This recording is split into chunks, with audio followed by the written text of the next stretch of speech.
Bienvenue, mesdames et messieurs, dans Politicien, votre rendez-vous politique. La situation politique est tendue au Comores, c'est le moins qu'on puisse dire. Entre autres raisons de la crispation politique, la décision du président Azali Assoumani de briguer un second mandat alors que la constitution de son pays n'autorise qu'un seul mandat. Mais l'homme veut faire les choses dans les règles et vient de convoquer un référendum pour le 30 juillet en vue d'une réforme constitutionnelle. Une idée qui enrage l'opposition comorienne qui parle même de dérive autoritaire. Alors, les Comoriens diront-ils oui à leur président le 30 juillet prochain? Les rapports de force actuels sont-ils en sa faveur? Quels sont les enjeux véritables liés au mandat présidentiel au Comores? Pour en parler, j'ai avec moi trois Comoriens. Maître Saïd Larifou, vous êtes le porte-parole de la mouvance présidentielle. C'est tout logiquement que je vous ai invité et c'est tout naturellement que vous soutenez le projet de réforme initié par le président Azali Assoumani. Merci. Merci d'avoir accepté notre invitation. Merci de votre invitation. Maître Abdallah Mouchindra, vous êtes vous, avocat, président du mouvement des démocrates chrétiens, non, des démocrates comoriens, pardon. Vous ne voulez pas du tout entendre parler de réforme constitutionnelle et vous appelez même à bloquer le référendum prévu pour le 30 juillet 2018 dans votre pays. Vous nous en direz davantage au cours de cette émission. Merci. Merci d'avoir accepté notre invitation. Mohamed Rafsanjani, nous parlerons au cours de cette émission de la constitution de votre pays et c'est tout naturellement que je vous ai invité puisque vous avez écrit un livre sur la constitution comorienne que vous avez commenté article par article. Alors est-ce que cette constitution doit être modifiée, changée? Vous nous donnerez votre avis au cours de cette émission. Merci beaucoup d'avoir accepté notre invitation. Le président Azali Assoumani veut une réforme de la constitution des Comores et ce sont les Comoriens qui, en toute souveraineté, en décideront le 30 juillet 2018. Pour l'heure, le projet de réforme constitutionnelle divise la classe politique comorienne, comme le montre ce sujet de la rédaction signé Aïssatou Beslan Diamanka. Un référendum pour un second mandat, c'est ce que vise le président Azali Assoumani. Le chef de l'État comorien veut se présenter aux prochaines élections présidentielles prévues en 2021. Mais seulement voilà, depuis 2001, l'Union des Comores, composée de 3 îles sœurs, Anjouan, la Grande Comore et Moélie, pratique la présidence tournante. Il est donc impossible à un président qui a déjà brigué un mandat de 5 ans de se représenter. Il doit obligatoirement passer le relais à un candidat d'une autre île de l'archipel. Mais le oui l'emportera-t-il à ce référendum? Les rapports de force politique actuels sont-ils à la faveur du président? Décryptage. Le président veut définitivement remettre à plat le système de la tournante dont il était l'initiateur. Pour s'en défaire, il a convoqué un référendum à la date du 29 juillet 2018. Son objectif, modifier la Constitution afin de briser ce système qui, pour certains, apportait la paix et la sérénité. En tout cas, la tournante, c'est constitutionnel et ça a été obtenu suite à une crise séparatiste. Donc là, pour l'instant, avec ce système, ça permet d'avoir au moins la paix, la sérénité au niveau de l'Union des Comores. À l'issue de ce référendum voulu par le président Azali Assoumani, si le non l'emporte, le président termine son mandat et se retire. Si c'est le oui qui l'emporte, il pourrait démissionner et remettre son mandat en jeu. L'organisation des élections législatives et présidentielles seront ainsi avancées. Elles pourront alors avoir lieu en 2019 au lieu de 2021, comme initialement prévu. L'opposition comorienne s'insurge contre l'organisation de ce dit référendum qui va provoquer la dissolution de la tournante et va empêcher le partage du pouvoir législatif entre les différentes îles. Le samedi 2 juin 2018, en guise de protestation, elle a exigé du président Assoumani le rétablissement des institutions démocratiques suite à une série de manifestations dans plusieurs villes du pays. Il y a eu une vingtaine de défilés sur l'ensemble du territoire national pour dénoncer le projet de référendum. C'est le peuple lui-même qui s'est emparé de la lutte pour exiger l'état de droit. La situation reste tendue aux Comores et l'hostilité reste ouverte entre le chef de l'État et ses adversaires. Parmi eux, l'ex-président Ahmed Abdallah Sambi. L'homme a été immédiatement assigné à résidence après avoir appelé à des manifestations anti-référendum.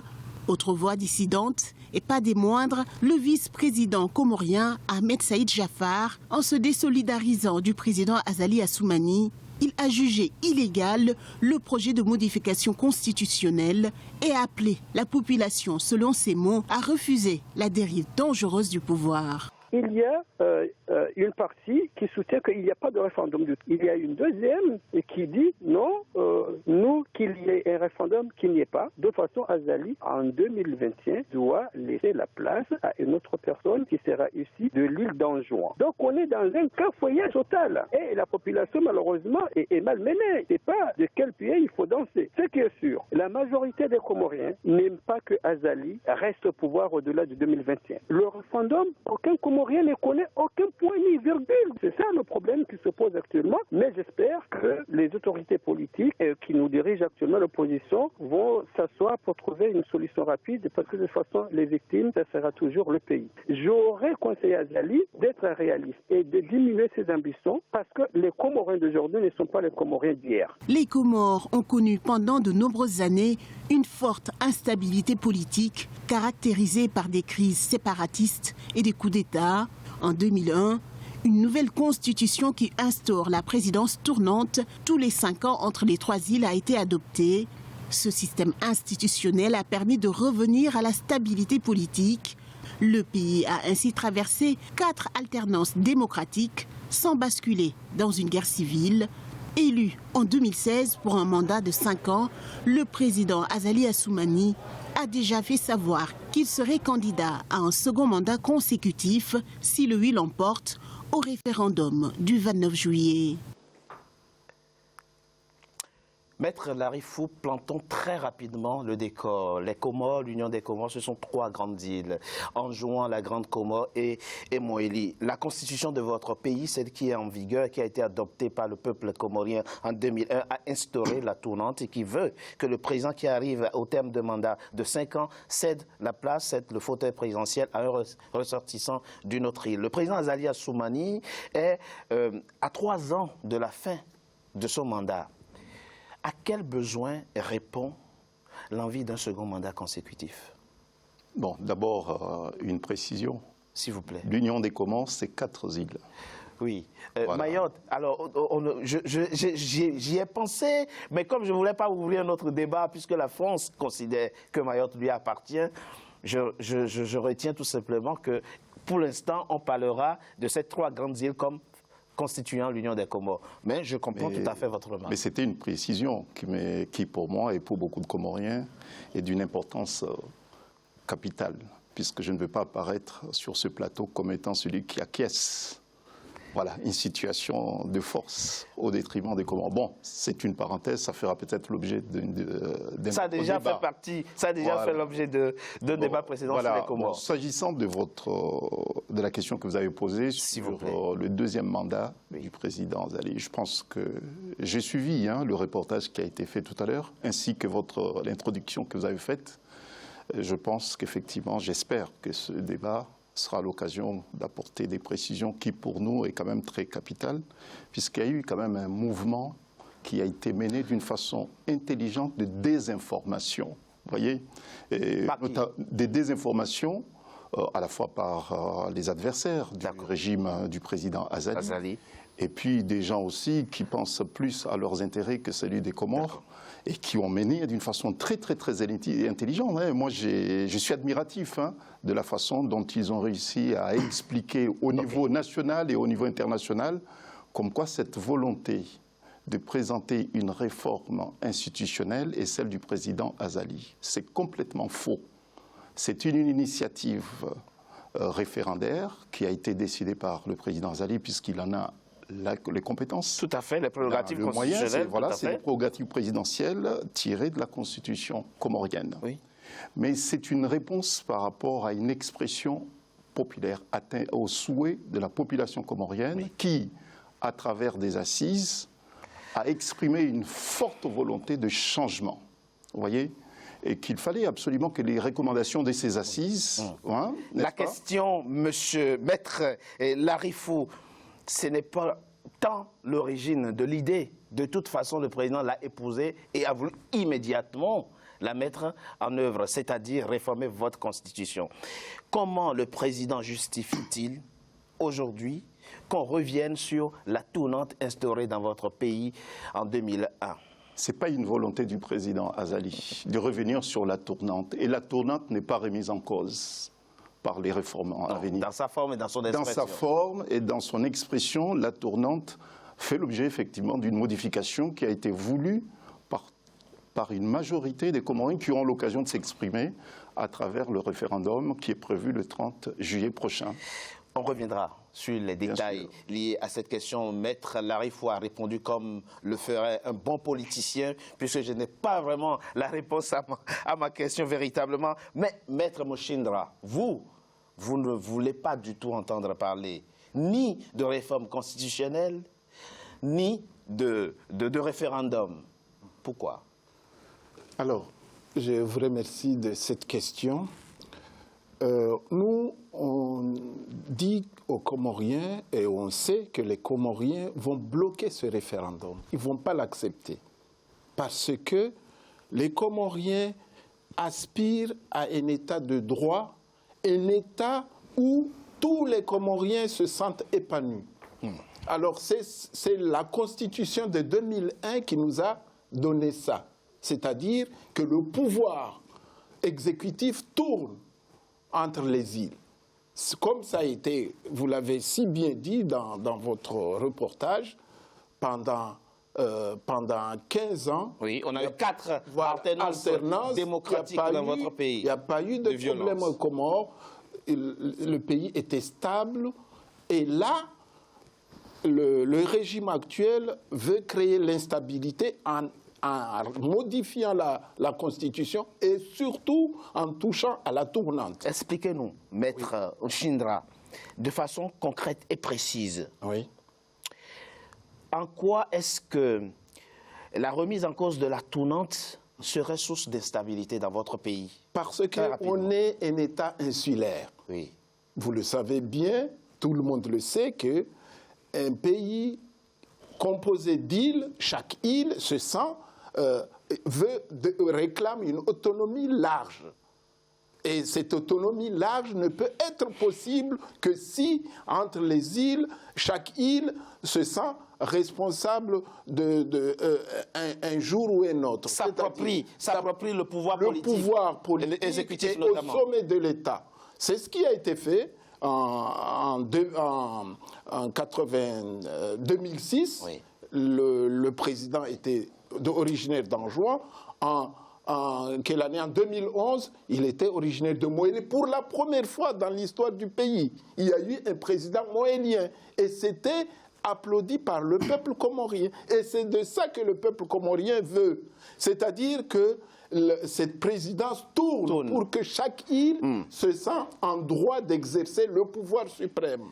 Et d'ailleurs, je le souligne que en arrêtant, en modifiant la tournante, les Anjouanais, les originaires d'Anjouan ont l'impression qu'on leur a volé leurs droits. Parce que c'est le tour d'Anjouan en 2021. En 2020. Et c'est de ça qui pose problème. C'est ça qui pose problème. Voilà. Et pour finir, s'il vous plaît, le Comorien, on ne peut pas changer les mentalités comme on veut. Ce n'est pas dans les textes qu'on change les mentalités des gens. Les gens, un peuple, change suivant l'expérience de l'histoire.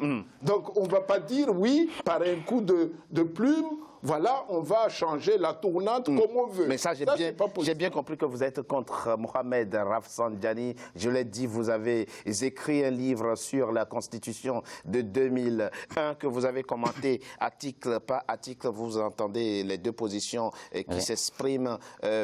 Y a-t-il besoin, effectivement, de revenir sur la tournante dans votre pays, les Comores? Alors vous savez, moi j'ai pour habitude de penser que l'urgence aux Comores, c'est pas de toucher aux institutions. Je pense que on a déjà tout essayé, donc si le problème venait des institutions, je pense que ça se saurait. Mais pour répondre à la question de la tournante, je dirais qu'en fait, à propos de la tournante, il y a une vision politique et puis il y a la vision juridique. Et moi, ce qui m'intéresse, c'est de dire... Vous êtes juriste, je le rappelle. Moi, ce qui m'intéresse, c'est d'expliquer deux choses. La première, c'est que, effectivement, vous entendrez un discours qui vous expliquera qu'effectivement, on n'a pas touché la tournante, ce qui est vrai, hein, quand vous lisez les recommandations. Oui, on a modifié la tournante, quand même. Mais ce que je voudrais préciser et expliquer aux Comoriens, c'est qu'il existe des dispositifs, et la tournante fait partie de ces dispositifs, qui ne supportent pas de réforme. C'est-à-dire qu'il y a des dispositifs auxquels soit vous supprimez, soit vous maintenez. Dès que vous corrigez toujours soit vers sa suppression, soit vers son maintien. Est-ce qu'il y a une disposition de la Constitution actuelle des Comores qui interdit de toucher à la tournante? Aux Comores, nous ne connaissons pas de clause d'éternité. Tout peut être touché. Ça n'existe pas de clause d'éternité. Donc jusque-là, on est dans la normalité constitutionnelle. Il est normal de toucher ce qu'on veut dans la Constitution puisque ce n'est pas interdit, mais il y a des procédures à suivre. Il y a des procédures à suivre et naturellement, le référendum fait partie de ces procédures-là. Maître Larifou, je reviens à vous, mais pour poser autrement ma question. Puisque le président a adhéré, votre majorité a adhéré à l'idée exprimée, dites-vous, par les Comoriens lors des assises nationales, donc de modifier la tournante, quels sont les problèmes institutionnels que pose la tournante au point que le président soit convaincu de la nécessité de la modifier? Bon, je souhaiterais quand même, puisque les termes ont leur importance, oui, et leur interprétation également. Oui. Et il n'y a pas de modification. On ne modifie pas, on ne supprime pas la tournante. Non, on ne supprime pas. La tournante fait l'objet d'une certaine modification. C'est-à-dire que jusqu'à maintenant, la présidence tournait d'une île à l'autre, au bout des mandats de 5 ans. De 5 ans, c'est ça. Et qu'il n'était pas clairement, en tout cas la Constitution telle qu'elle est actuellement, ne les dit pas clairement qu'elle est renouvelable. Oui. Bon, donc la tournante, elle demeure et elle est renouvelable.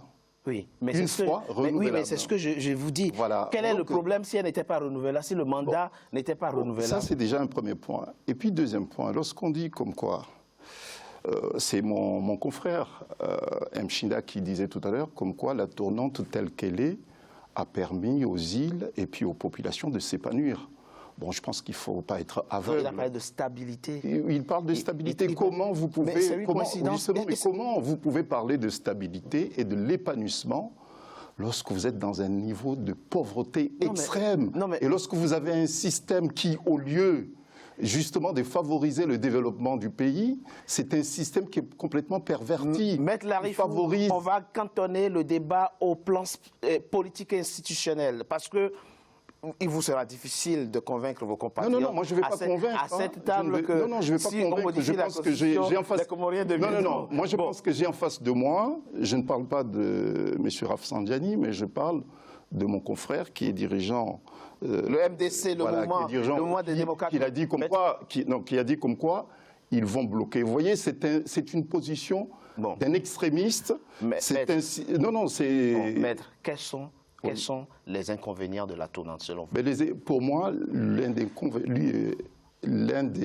points le plus négatifs de la tournante, c'est que la tournante a favorisé l'enrichissement et le détournement des deniers publics au profit d'une poignée de gens qui attendent que le tour arrive dans leurs îles respectives pour s'enrichir en toute impunité. Ça, c'est le premier point négatif. Le deuxième point négatif de la tournante, c'est que la tournante a cassé la notion de l'État comorien. L'État est complètement appauvri, il est complètement affaibli. Vous voyez, on a une poignée de gens qui chacun attend le tour de son île d'origine pour s'enrichir. Vous aurez l'occasion, j'espère que vous aurez l'occasion de venir aux Comores. Vous irez à l'île d'Anjouan et vous irez à l'île de Moélie et à la Grande Comore. C'est vrai, comme l'a dit mon confrère tout à l'heure, qu'en 2006, c'était autour d'un Comorien, je ne dirais pas originaire d'Anjouan, mais un Comorien établi à Anjouan.